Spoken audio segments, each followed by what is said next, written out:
ফুলে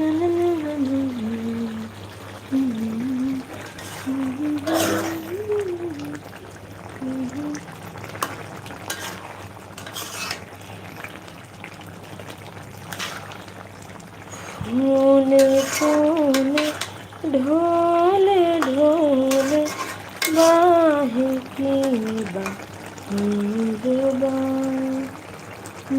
কি Anisha Anisha hello Anisha, how are you? Anisha তুমি কেমন আছো? আমাদের আমাদের কমেন্ট করেছে আরিশা, কি লিখেছে বোঝা যায়নি, এটা হ্যালো না কি যেন কি লিখছো, আসলে বুঝতে পারতেছো না এটা কি লেখছো তুমি। যাই হোক, ওয়ালাইকুম আসসালাম। নাহিদ নাকি? নাহিদ, তোমার নাম কি? নামটা কি? নাম তো বোঝা যাচ্ছে না। না, নাহি মনে হয় এরকম নাকি নাম। যাই হোক, কেমন আছো তুমি?